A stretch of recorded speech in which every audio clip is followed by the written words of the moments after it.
강남 최고의 프라임 오피스 빌딩 38층. 통유리창 너머로 내려다 보이는 도시는 마치 장난감처럼 작고 반짝였습니다. 정수아 대표는 자신의 사무실에서 매일 아침 이 풍경을 바라보며 하루를 시작했습니다. 사장님, 오늘 일정 확인해 드릴게요. 김미영 비서가 태블릿을 들고 들어왔습니다. 그녀의 하이힐 소리가 고급스러운 원목 바닥을 울립니다. 오전 10시 신규 프로젝트 발표회, 11시 30분 해외 투자자 미팅, 오후 2시에는 포브스 인터뷰. 정수아는 고개를 끄덕이며 창밖을 바라보다가 문득 시선이 멈췄습니다. 건물 앞 버스 정류장에 한 할머니가 조그만 손수레를 끌고 오고 계셨습니다. 미영 씨, 저기 매일 오시는 분 맞죠? 네, 채소 파시는 할머니세요. 우리 건물 앞에서 파시는 걸 몇 번 봤어요.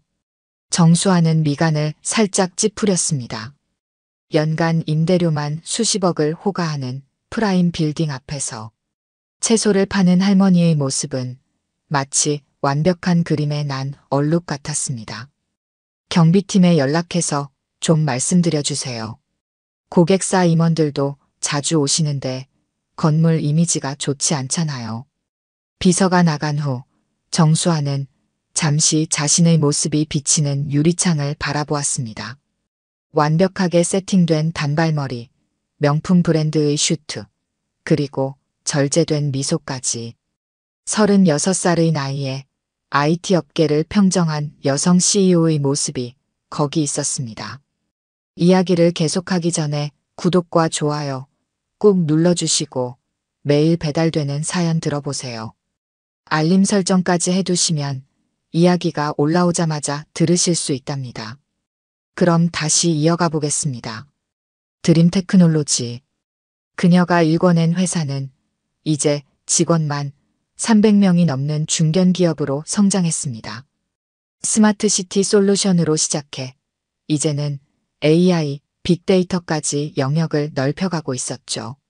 사장님, 신규 프로젝트 발표회 자료 검토해 주시겠습니까? 수석 개발자가 노크를 하고 들어왔습니다. 정수아는 창가에서 돌아섰지만 문득 시선이 다시 버스 정류장으로 향했습니다. 할머니는 아직도 그곳에 계셨습니다. 따스한 봄볕 아래 할머니는 정성스레 시든 잎을 정리하고 계셨습니다. 주름진 손으로 상추를 다듬는 모습이 어쩐지 눈에 걸렸습니다. 그 모습이 자신의 어린 시절 기억 속 누군가를 떠올리게 했기 때문일까요? 사장님? 아, 네. 자료 주세요. 정수아는 급하게 시선을 돌렸습니다. 감상에 빠질 시간이 없었습니다. 그녀가 이 자리까지 오는 데는 그 어떤 감상도 망설임도 없었으니까요. 오늘 발표할 신규 프로젝트는 스마트시티 치안 시스템입니다. AI가 도시 곳곳의 CCTV를 분석해 수상한 행동을 자동으로 감지하고 발표 자료를 검토하는 동안에도 할머니의 모습이 자꾸 신경 쓰였습니다. 어쩐지 마음 한구석이 불편했지만 정수아는 그 감정을 깊이 들여다보지 않기로 했습니다. 성공한 CEO가 되기까지 그녀는 수많은 불편한 감정들을 무시하는 법을 배웠습니다. 고아원에서 자란 어린 시절의 외로움도, 편견에 맞서 싸워야 했던 청춘의 분노도 모두 그렇게 무시하고 지나왔습니다. 경비부장님이 할머니께 말씀드렸대요. 오늘부터는 다른 곳에서 파시기로 하셨답니다. 미영의 보고에 정수아는 고개를 끄덕였습니다. 이제 창 밖을 내다보면 그 허전한 모습은 보이지 않겠죠. 하지만 왜일까요? 가슴 한구석이 더 허전해진 것 같았습니다. 아, 그리고 사장님. 어린이재단에서 연락이 왔어요. 이번에도 후원금 전달식에 참석해 주셨으면 한대요. 정수아는 잠시 눈을 감았습니다. 그녀는 매년 고액을 기부하면서도 정작 후원금 전달식에는 한 번도 참석하지 않았습니다. 카메라 앞에서 미소 짓는 것보다는 차가운 숫자로 도움을 주는 것이 편했으니까요. 이번에도 비서실장님이 대신 가주세요. 그녀의 말이 끝나기도 전에 밖에서 소란스러운 소리가 들려왔습니다. 무슨 일일까 창밖을 내다보니 경비원과 할머니가 실랑이를 벌이는 모습이 보였습니다. 할머니, 이제 그만 가보세요. 저희가 몇 번을 말씀드려야 해요? 경비원의 목소리가 들려왔습니다. 할머니는 고개를 푹 숙인 채 손수레를 붙잡고 계셨습니다. 채소들이 바닥에 흩어져 있었고 할머니의 낡은 고무장갑에선 아침 이슬이 아직 마르지 않았습니다. 잠시만요. 조금만 더 있으면 안 될까요? 오늘 못 팔면 이 채소들은 시들어요. 할머니의 떨리는 목소리에 정수아는 눈을 감았습니다. 문득 27년 전 그날이 떠올랐습니다. 수아야, 이제 여기서 살 거야. 착한 아이가 되어야 해. 흐릿한 기억 속에서 누군가가 자신을 꼭 안아주던 온기, 그리고 등 뒤로 들리던 흐느낌. 고아원 앞에 홀로 남겨졌던 그날의 기억이 지금도 선명합니다. 사장님, 경비실에서 전화가 왔는데요. 미영의 목소리에 정수아는 정신을 차렸습니다. 감상에 빠질 시간이 없었습니다. 규정대로 하세요. 차가운 목소리였습니다. 그녀는 자신의 감정을 숨기는데 능했습니다. 고아원에서 자란 아이라는 편견과 싸우면서 배운 가장 중요한 기술이었으니까요. 원장 선생님은 늘 말씀하셨습니다. 수아야, 넌 특별한 아이야. 내 안에 있는 강인함을 믿으렴. 그 말을 믿으며 정수아는 자신을 만들어 왔습니다. 전교 1등, 명문대 수석, 그리고 마침내 자신의 회사를 세우기까지. 하지만 성공이 모든 것을 채워주진 못했습니다. 매년 어린이날이면 찾아가던 고아원, 이제는 그곳마저 재개발로 사라졌습니다. 그녀의 뿌리를 알던 마지막 장소마저 사라진 것입니다. 사장님, 포브스 인터뷰 준비해야 하는데. 그래요. 자료 좀 보여주세요. 기자들은 늘 같은 질문을 했습니다. 어떻게 이런 성공을 이룰 수 있었는지, 고아 출신으로서 느끼는 자부심은 어떤지. 그들은 한국의 신데렐라라는 타이틀을 좋아했습니다.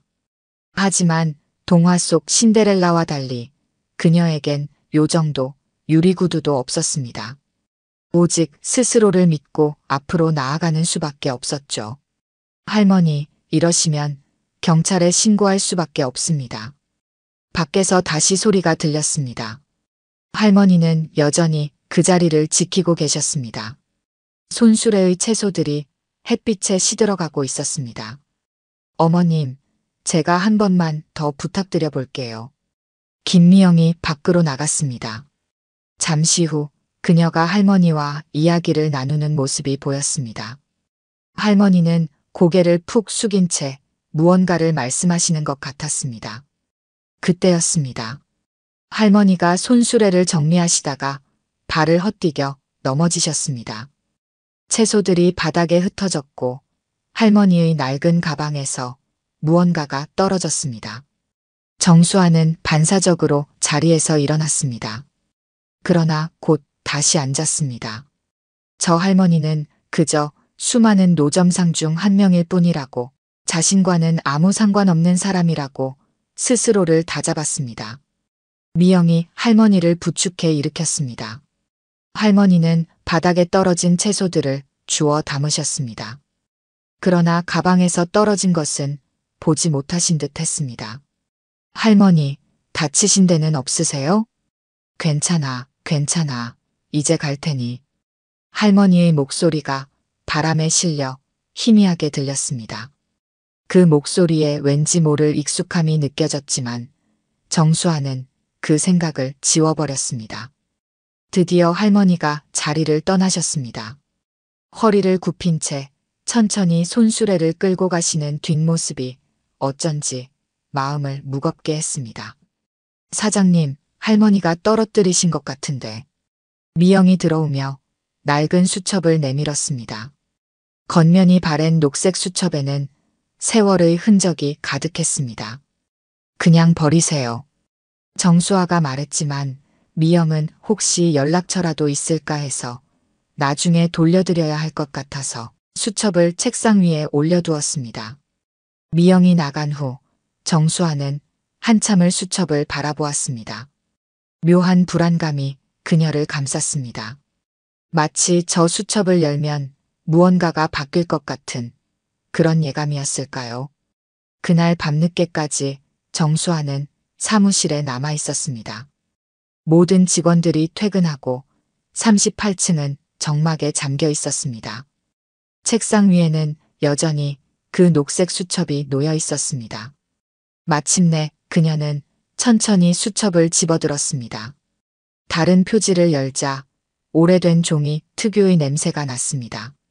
첫 장을 넘기는 순간 그녀의 손이 멈췄습니다. 그곳에는 바랜 사진 한 장이 끼워져 있었습니다. 주름진 사진 속에는 갓난아기를 안은 젊은 여자가 있었습니다. 아기의 머리에는 작은 핑크색 리본이 달려 있었습니다. 정수아는 자신의 목에 있는 작은 점을 무의식적으로 만졌습니다. 사진 속 아기의 목에도 같은 자리에 점이 있었습니다. 떨리는 손으로 다음 장을 넘겼습니다. 1987년 3월 15일. 오늘도 수아를 안고 병원에 갔다. 의사는 수술이 시급하다고 했다. 하지만 돈이 없다. 보험도 안 되고 내 새끼 살려야 하는데. 정수아의 심장이 빠르게 뛰기 시작했습니다. 수아라는 이름이 자꾸 눈에 들어왔습니다. 3월 20일. 결심했다. 수아를 살리기 위해서라면 고아원에 맡기는 수밖에 없다. 입양되면 수술받을 수 있다고 했다. 엄마가 미안해. 정말 미안해. 글씨가 번져 있었습니다. 눈물 자국이었을까요? 4월 1일. 오늘 수아를 떠나보냈다. 마지막으로 안아보고 싶었는데 그러다 마음이 약해질까봐 뒤도 돌아보지 못하고 도망치듯 왔다. 내 새끼야. 엄마가 너무 미안해. 정수아는 숨을 깊게 들이마셨습니다. 머릿속이 하얗게 변했습니다. 수첩은 계속되었습니다. 1988년 4월. 오늘도 고아원 담장 밖에서 수아를 봤다. 건강해 보여서 다행이다. 수술도 잘 끝났다고 한다. 멀리서라도 보니 마음이 놓인다. 1995년. 수아가 초등학교에 입학했다. 멀리서 교복 입은 모습을 보았다. 똑똑한 아이라고 한다. 당연하지. 우리 수아는 어릴 때부터 영특했으니까. 페이지를 넘길 때마다 정수아의 손이 더 떨렸습니다. 수첩에는 그녀의 인생이 기록되어 있었습니다. 고등학교 졸업, 대학 입학, 창업, 그리고 2024년 2월 드디어 수아를 찾았다. 신문에서 봤다. 이제는 대단한 사장님이 되었네. 가까이서 한 번만이라도 보고 싶어서 회사 근처에서 채소를 팔기로 했다. 매일 아침 우리 수아를 볼 수 있다면 그것만으로도 족하다. 정수아는 창가로 걸어갔습니다. 어둠이 내린 도시가 반짝였습니다. 버스 정류장은 텅 비어 있었습니다. 그곳에서 할머니는 매일 그녀를 바라보고 있었던 겁니다. 책상으로 돌아와 마지막 장을 넘겼습니다. 거기에는 신문 스크랩이 있었습니다. IT 업계의 신데렐라, 정수아 대표. 그리고 그 아래에는 떨리는 글씨로 적혀 있었습니다. 우리 수아야, 엄마는 늘 내가 자랑스럽단다. 하지만 엄마라고 불러달라고 할 자격은 없지. 그저 멀리서 바라보는 것으로 만족해야지. 정수아는 의자에 털썩 주저앉았습니다. 눈물이 볼을 타고 흘러내렸습니다. 27년간 가슴에 담아두었던 모든 감정이 한꺼번에 터져나왔습니다. 창밖으로 비가 내리기 시작했습니다. 버스 정류장의 차가운 의자가 비에 젖어갔습니다. 할머니는 지금 어디에 계실까요? 그 비를 맞으며 집으로 돌아가고 계시진 않을까요? 정수아는 핸드백을 집어들었습니다. 이제는 알았습니다. 왜 그 목소리가 그토록 익숙했는지, 왜 그 눈빛이 그토록 가슴을 아프게 했는지. 그녀는 서둘러 사무실을 나섰습니다. 할머니를 찾아야 했습니다. 27년 전 그녀를 살리기 위해 자신의 전부를 포기했던 그 사람을. 빗줄기는 점점 더 거세졌습니다. 정수아는 주차장에서 차를 뺐습니다. 하지만 어디로 가야 할지 몰랐습니다. 수첩에는 주소가 적혀 있지 않았고 이름조차 알 수 없었습니다. 김미영 비서에게 전화를 걸었습니다.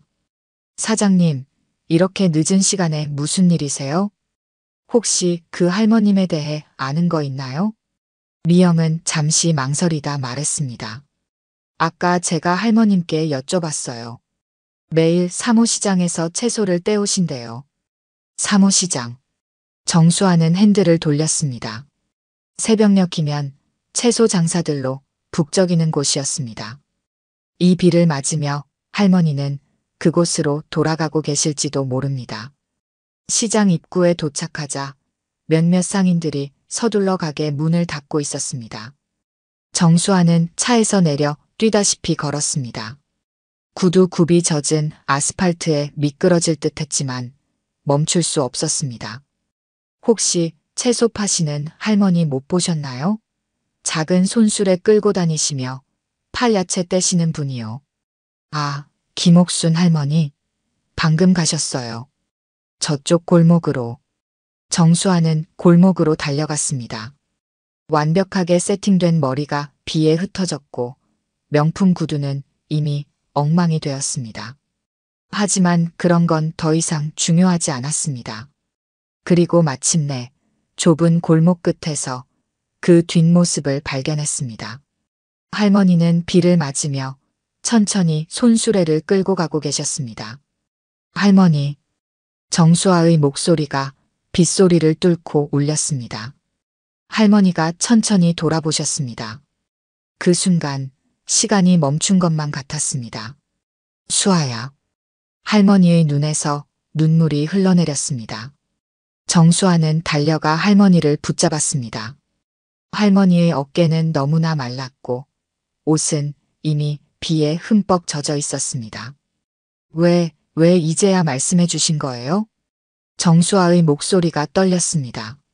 할머니는 그저 딸의 얼굴을 만지작거렸습니다. 주름진 손가락이 정수아의 뺨을 쓸어내렸습니다. 이렇게 예쁘게 자랐구나. 우리 수아가. 저 엄마를 많이 원망했어요. 버려졌다고 생각했어요. 하지만 정수아는 주머니에서 수첩을 꺼냈습니다. 비에 젖지 않게 품에 꼭 안고 있던 것이었습니다. 이제 알아요. 엄마가 날 얼마나. 말을 잇지 못하고 정수아는 할머니의 품에 안겼습니다. 27년 동안 그리워했던 그 포근함이 거기 있었습니다. 희미하게 남아있던 어린 시절의 기억이 선명해졌습니다. 수아야, 미안해. 엄마가 너무 미안해. 좁은 골목에서 모녀는 한참을 붙잡고 울었습니다. 빗물과 눈물이 뒤섞여 흘러내렸습니다.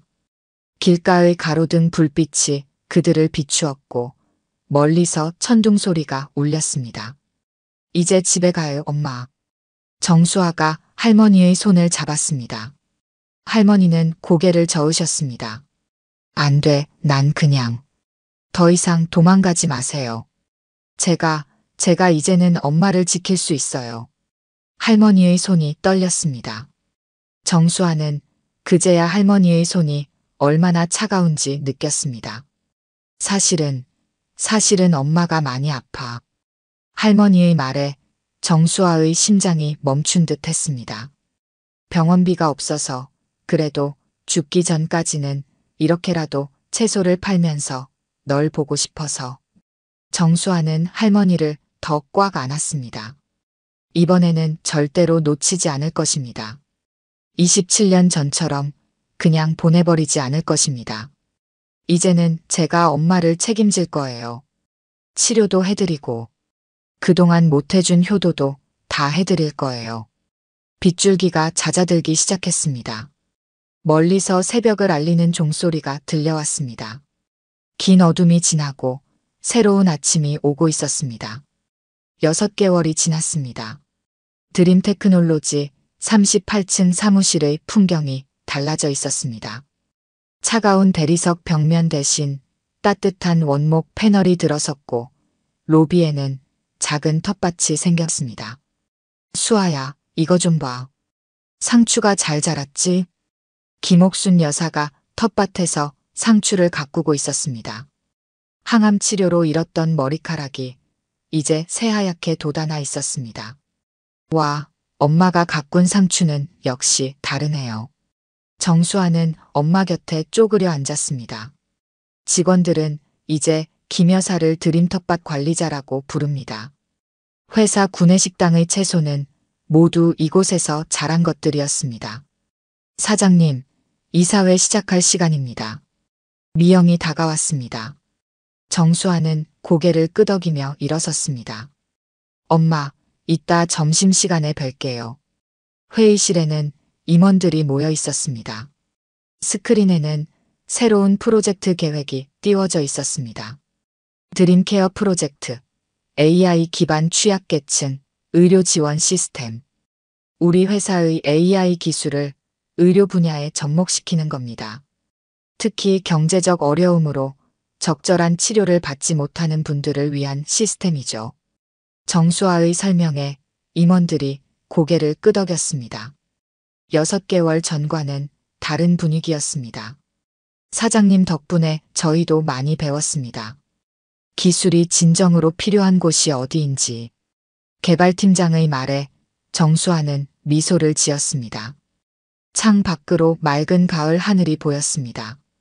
버스 정류장에는 이제 작은 정원이 생겼고 벤치에는 모두를 위한 쉼터라는 팻말이 걸려 있었습니다. 점심시간 구내식당은 활기가 넘쳤습니다. 한쪽에서는 김 여사가 직접 담근 김치를 나눠주고 계셨습니다. 이모님, 이 김치 덕분에 저희 회사 분위기가 완전히 달라졌어요. 직원들은 이제 김 여사를 이모님이라고 부릅니다. 처음에는 어색해 하시던 분들도 이제는 자연스럽게 인사를 나눕니다. 수아야. 네, 엄마. 너 요즘 행복하니? 정수아는 잠시 생각에 잠겼습니다. 이전의 차갑고 완벽했던 날들과 지금의 따뜻하고 어쩌면 조금은 어수선한 날들. 네, 정말 행복해요. 이제야 진짜 성공이 뭔지 알 것 같아요. 해질 무렵 정수아는 엄마와 함께 퇴근길에 올랐습니다. 버스 정류장 벤치에 잠시 앉아 노을을 바라봅니다. 엄마, 그때는 여기서 얼마나 추우셨어요? 이제는 안 춥다. 우리 딸이 이렇게 따뜻하게 해주는데. 정수아는 엄마의 손을 꼭 잡았습니다. 버스 정류장에 멈춰선 버스에서 사람들이 내립니다. 피곤한 얼굴들이지만 작은 정원을 보며 미소 짓습니다. 이제 가볼까요? 오늘은 제가 엄마 좋아하시는 된장찌개 끓여드릴게요. 두 사람이 일어섰습니다. 노을이 건물 유리창에 반사되어 도시 전체가 황금빛으로 물들어갑니다. 맞은편 빌딩 전광판에 회사 광고가 비춰집니다. 기술로 만드는 따뜻한 세상 마이너스 드림 테크놀로지. 정수아는 빙그레 웃었습니다. 이제야 진정한 꿈을 꾸게 된 것 같았습니다. 차가운 성공이 아닌 따뜻한 행복을 만드는 꿈을. 엄마, 우리 이제 집에 가요. 모녀의 발걸음이 한강변을 따라 이어집니다. 27년의 시간이 만든 거리는 이제 매일 저녁 이렇게 조금씩 줄어들고 있었습니다. 지배인님, 저기 계단을 올라오시는 저분, 설마 우리 호텔에 오시는 건 아니겠죠? 리셉션 데스크의 직원이 불안한 눈빛으로 VIP 매니저를 바라보았습니다. 낡은 면바지에 때가 묻은 운동화를 신은 노인이 천천히 호텔 로비로 들어서고 있었습니다. 어머, 근데 저분. 조용히. 지금 바로 안내해드리죠. 직원이 황급히 앞으로 나섰습니다. 죄송하지만 지금은 예약하신 고객분들만 들어오실 수 있습니다. 잠시 로비 카페에서 따뜻한 차만 한잔 하고 가면 안 될까요? 죄송하지만 예약이 다 차서요. 바로 그때 정장 차림의 외국인 가족이 들어왔고 직원의 태도가 180도 바뀌었습니다. Welcome to our hotel. Light this way please. 로비에 흐르던 클래식 음악이 잠시 멈춘 것만 같았습니다. 리셉션의 젊은 직원이 당황한 기색을 감추지 못한 채 VIP 매니저를 향해 도움을 청하는 눈빛을 보냈습니다. 호텔에서 문전박대를 당하는 저 사람은 63세, 남해 바닷가 마을의 이장을 맡고 있는 강미선 씨입니다. 매일 아침 바다를 청소하고 마을 어르신들과 미역을 손질하며 아이들과 조개를 줍는 것이 일상이죠. 오늘은 부산에 볼 일이 있어 왔다가 우연히 센텀의 한 호텔에 들렀습니다. 하지만 허름한 차림 때문이었을까요? 호텔의 차가운 대응은 마치 부산 바다의 한겨울 바람처럼 매서웠는데요. 이야기를 계속하기 전에 구독과 좋아요 꾹 눌러주시고 매일 배달되는 사연 들어보세요. 알림 설정까지 해두시면 이야기가 올라오자마자 들으실 수 있답니다. 그럼 다시 이어가 보겠습니다. 오늘은 여기까지만 하자, 애들아. 간조 때 드러난 바위에 붙어있는 미역을 조심스럽게 손질하던 강미선은 멀리서 들려오는 아이들의 웃음소리에 고개를 들었습니다. 아이들은 바닷가에서 장화를 신은 채 바다 쓰레기를 줍고 있었죠. 이장님, 이거 보세요. 우리가 오늘 주운 쓰레기예요. 민준이가 자랑스럽게 쓰레기 봉투를 들어 보였습니다. 그 옆에서 여진이와 수민이도 각자의 봉투를 흔들어 보였죠. 미선은 잠시 하던 일을 멈추고 아이들 곁으로 다가갔습니다. 우리 꼬마 환경지킴이들 정말 대단하네. 오늘은 특별히 할머니가 만든 미역 쿠키를 간식으로 줘야겠다. 마을 어르신들과 함께 운영하는 해산물 가공 협동조합은 이제 남해에서 꽤 유명해졌습니다. 특히 일주일 전부터 시작한 미역 쿠키는 관광객들 사이에서 입소문이 나기 시작했죠. 강 이장, 아이고 허리 피셔야지. 멀리서 김순옥 할머니의 걱정 어린 목소리가 들려왔습니다. 미선은 허리를 펴며 웃음 지었습니다. 괜찮아요, 어머니. 이 정도는 문제 없어요. 그보다 오늘 오후에 협동조합 회의 있다는 거 잊지 않으셨죠? 순옥 할머니는 주름진 얼굴로 환하게 웃으며 고개를 끄덕였습니다. 그려, 잊을 리가 있나. 우리 미역젤리 새로 만든다는 거 얘기하기로 했잖아. 10년 전 30년간의 호텔리어 생활을 접고 고향 남해로 돌아왔을 때만 해도 이런 날들이 올 거라고는 상상도 못했습니다. 서울의 특급 호텔에서 총지배인으로 일하다가 갑자기 시골 이장이 되어 마을 사람들과 부대끼며 살게 될 줄이야. 이장님, 전화 왔어요. 협동조합에서 일하는 민지가 달려왔습니다. 부산 센텀 호텔에서 연락이 왔대요. 우리 미역 가공품 납품건 때문에. 미선은 문득 시계를 보았습니다. 아, 맞다. 오늘 부산에 가봐야 하는데. 옛날 동료도 만나기로 했고 작업복을 입은 채로 옷도 갈아입을 새 없이 버스에 올랐습니다. 오랜만에 가는 도시라 설레기도 했지만 한편으로는 마음이 무거웠습니다. 센텀 호텔의 납품 거절 소식은 이미 예상했던 일이었으니까요. 차창 밖으로 스쳐 지나가는 풍경을 보며 지난 시간들이 떠올랐습니다. 특급 호텔 총지배인에서 시골 이장이 되기까지 그 변화의 시간들이 결코 쉽지만은 않았습니다. 하지만 지금은 이 선택이 최고의 결정이었다고 자부할 수 있었죠. 할머니, 저기 부산이 보여요. 앞자리에 앉은 꼬마아이의 외침에 미선은 미소 지었습니다. 저 멀리 마천루들이 보이기 시작했고 그 중에서도 특히 센텀 호텔의 우아한 실루엣이 눈에 들어왔습니다. 약속 시간까지는 아직 여유가 있었습니다. 잠깐 들러볼까? 호텔 로비에서 잠시 쉬어가며 옛 기억을 되새겨보고 싶었습니다. 하지만 그건 실수였다는 걸 곧 깨닫게 될 줄은 몰랐죠. 화려한 유니폼을 입은 직원들이 고급 차들을 맞이하는 모습이 눈에 들어왔습니다. 로비로 들어서자 김준호라는 이름표를 단 젊은 직원이 미선을 위아래로 훑어보았습니다. 죄송하지만 지금은 투숙객만 이용하실 수 있습니다. 그의 말투에는 친절을 가장한 차가움이 묻어 있었습니다. 바로 그때였습니다. 정장 차림의 중년 신사가 들어왔고 같은 직원의 태도가 180도 달라졌습니다. 어서 오십시오, 고객님. 편하게 쉬다 가세요. 그 순간 가슴 한켠이 아려왔습니다. 우리 마을에서는 누구든 차별 없이 따뜻하게 맞이했을 텐데. 돌아서는 발걸음이 무거웠지만 마음만큼은 단단했습니다. 호텔을 나서며 주머니 속 명함을 꽉 쥐었습니다. 아직은 때가 아니었습니다. 하지만 곧 이들에게 보여줄 것이 있었죠. 이제 시작입니다. 호텔을 나와 해변가 벤치에 앉았을 때 누군가 급하게 달려오는 발소리가 들렸습니다. 저기 죄송합니다. 고개를 들어보니 호텔 유니폼을 입은 젊은 여직원이 숨을 가쁘게 내쉬고 있었습니다. 이름표에는 서하윤이라고 적혀 있었습니다. 정말 죄송합니다. 아까 그 상황을 지켜보면서도 아무것도 하지 못했어요. 신입이라서 바로 나서지 못했지만 우리 호텔이 이래서는 안 된다고 생각했어요. 하윤의 눈가에는 진심 어린 미안함이 서려 있었습니다.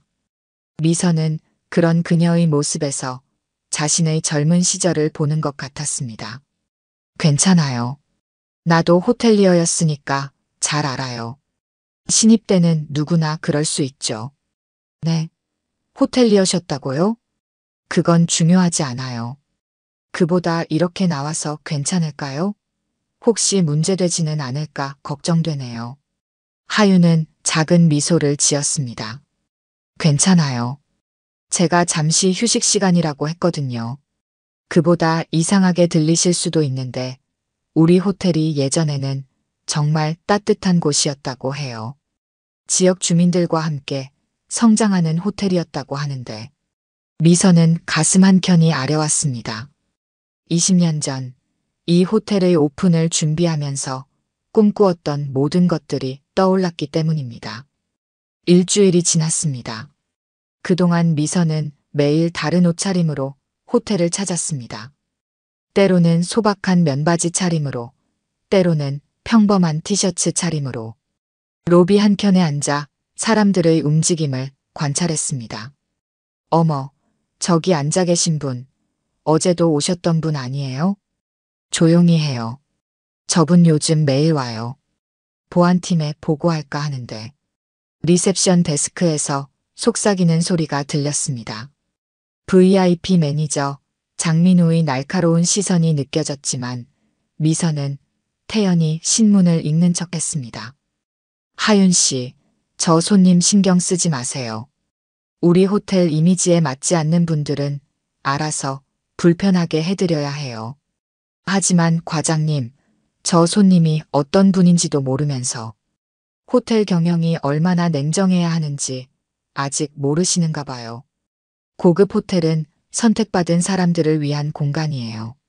장민우 과장의 말에 하윤이 고개를 숙였지만 그녀의 표정에서 동의하지 않는다는 것이 분명히 읽혔습니다. 관찰을 하면서 특이한 점을 발견했습니다. 이 호텔에는 두 부류의 직원이 있었습니다. 장민우 과장과 김준호처럼 겉모습만으로 사람을 판단하는 이들과 하윤 씨처럼 진심, 어린 서비스를 지향하는 이들이었습니다. 특히 인상 깊었던 것은 어느 날 오후의 장면이었습니다. 지역 어촌계장님이 손녀와 함께 호텔 레스토랑을 찾았을 때였습니다. 죄송합니다만 레스토랑은 예약 손님만 받고 있습니다. 잠시만요. 제가 모시고 들어가겠습니다. 하윤이 재빨리 나서서 그들을 안내했습니다. 장민우의 날카로운 시선을 받으면서도 그녀는 미소를 잃지 않았습니다. 할아버님, 이쪽으로 오세요. 특별히 오션뷰 자리를 마련해 드렸어요. 손녀분이 바다를 보시면서 식사하시면 좋으실 것 같아서요. 그들의 밝은 웃음소리가 레스토랑에서 들려올 때 하윤의 눈가에도 따뜻한 미소가 어렸습니다. 그날 저녁 어촌계장님은 레스토랑 지배인에게 직접 감사 인사를 전하고 가셨다고 합니다. 이런 장면들을 지켜보면서 미선의 마음속에는 작은 희망이 자라나고 있었습니다. 계획도 하나둘 구체화되기 시작했습니다. 어르신, 또 오셨네요. 하윤이 조심스레 다가와 인사를 건넸습니다. 매일 이렇게 관찰만 하시는 이유가 있으신 거죠? 미선은 잠시 망설였지만 하윤의 진실된 눈빛을 보며 결심했습니다. 내일이면 알 수 있을 거예요. 하윤은 궁금한 표정을 지었지만 더 묻지는 않았습니다. 다만 따뜻한 녹차 한 잔을 가져다 주며 소리 없이 미소를 지었습니다. 내일이면 드디어 모든 것이 밝혀질 것입니다. 미선은 주머니 속 명함을 만지작거리며 내일을 위한 마지막 준비를 했습니다.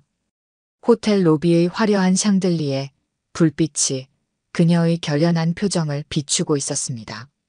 다음 날 아침 미선은 30년 만에 다시 꺼내본 정장을 입었습니다. 네이비 컬러의 테일러드 수트와 진주 목걸이는 그녀가 호텔 총지배인 시절 늘 착용하던 차림이었습니다. 거울 속에 비친 모습은 마치 시간이 거꾸로 흐른 것 같았습니다. 로비에 들어서자 김준호가 공손하게 인사를 건넸습니다. 일주일 전 그녀를 쌀쌀맞게 내쫓았던 그 직원이 맞나 싶을 정도로 달라진 태도였습니다. 고급스러운 정장 차림이 만들어낸 마법이었습니다. 미선은 익숙한 발걸음으로 지배인실을 향해 걸었습니다. 뒤에서 당황한 발소리가 들렸지만 그녀의 걸음은 흔들림이 없었습니다. 문을 열자 장민우 과장이 놀란 표정으로 자리에서 일어났습니다.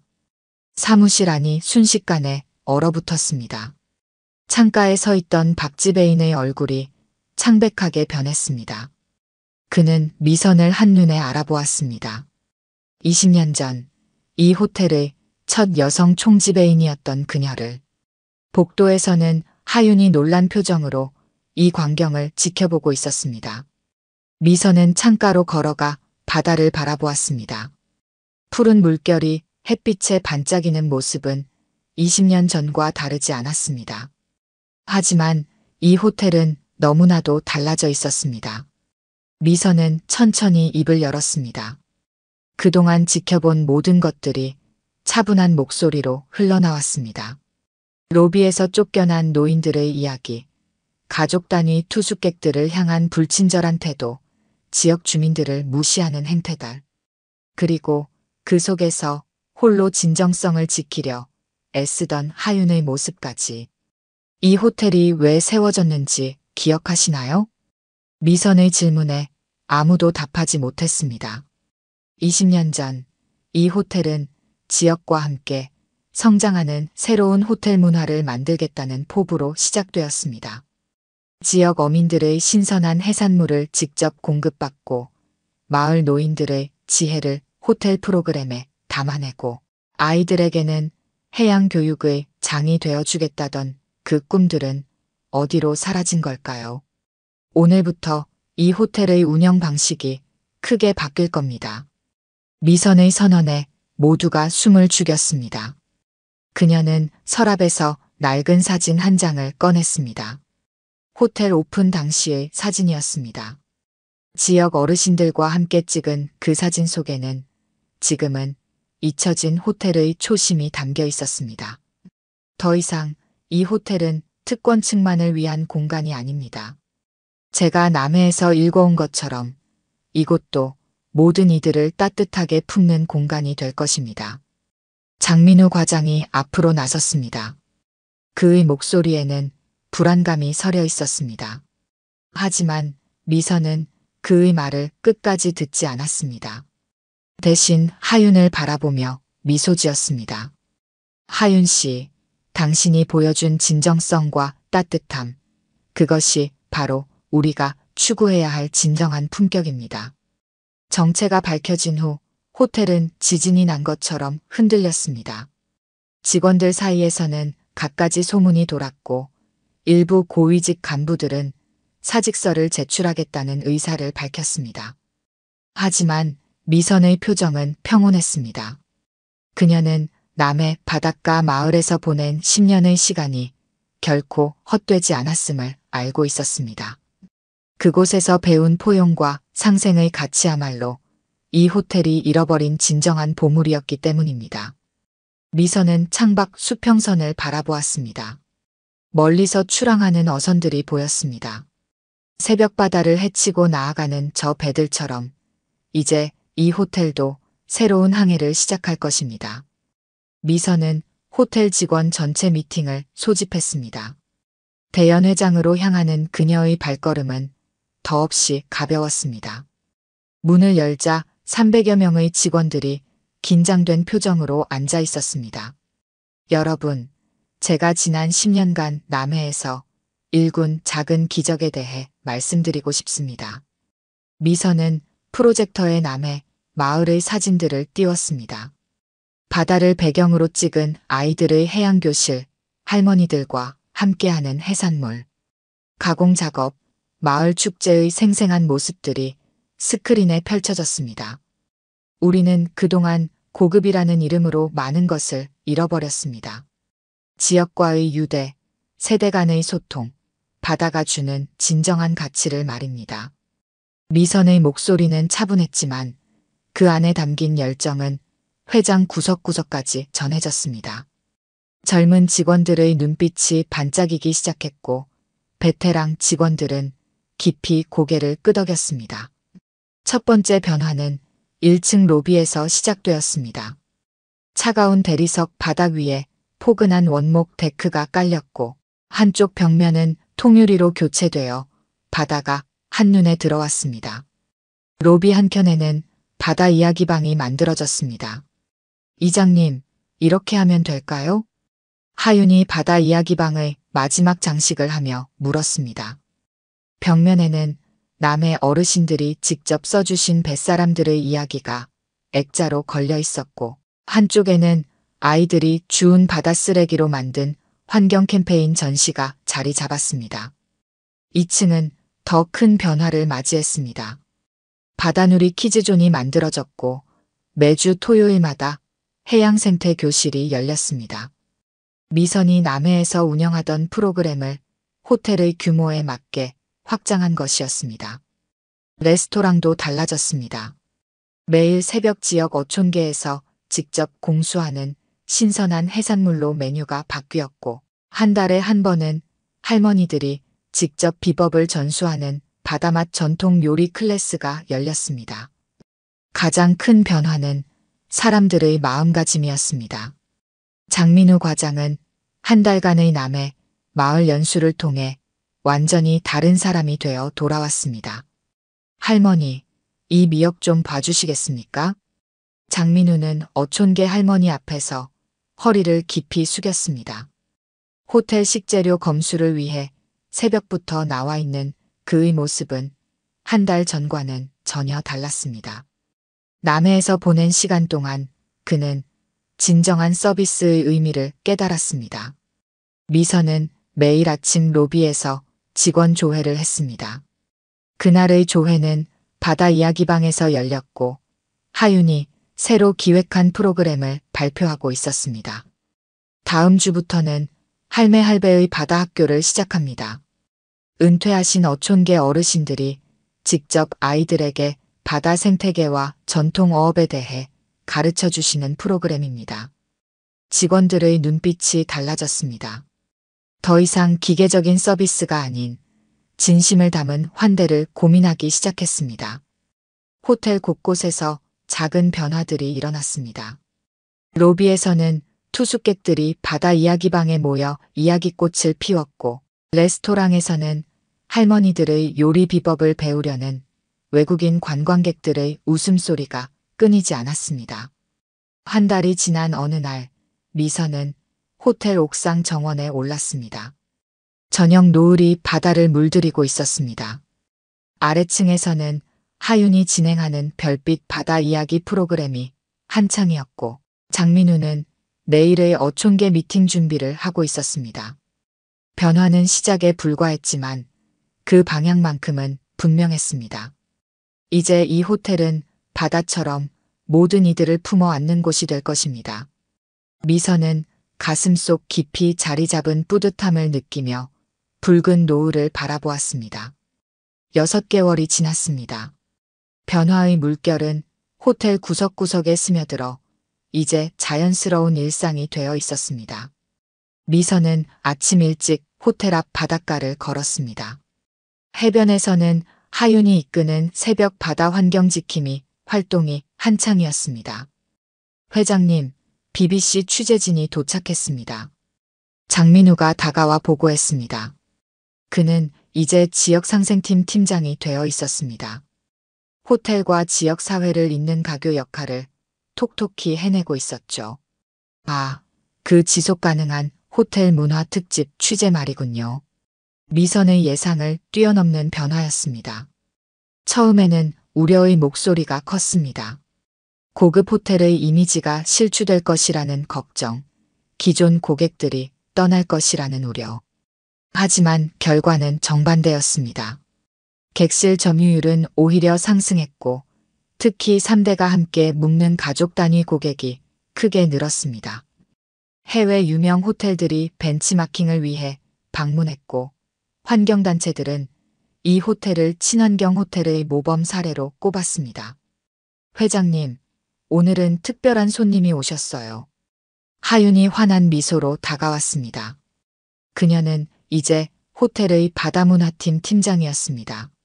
로비로 나가보니 낯익은 얼굴들이 보였습니다. 남해 마을의 순옥 할머니와 다른 어르신들이었습니다. 우리 마을 미역 쿠키가 호텔 시그니처 디저트가 된다는 소식 듣고 왔어요. 우리가 직접 와서 비법을 전수해 주려고요. 순옥 할머니의 말씀에 미선의 눈시울이 붉어졌습니다.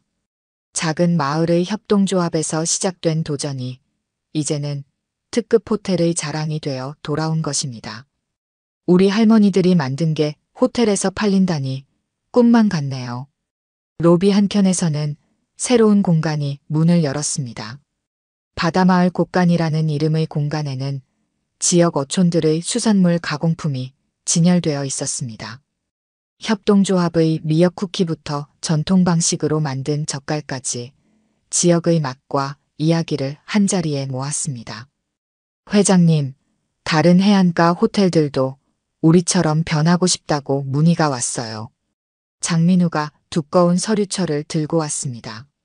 전국의 해안가 호텔들이 지역 상생 모델에 대해 배우고 싶다는 요청이었습니다. 미선은 창밖의 바다를 바라보았습니다. 우리가 이룬 변화를 나누어야겠어요.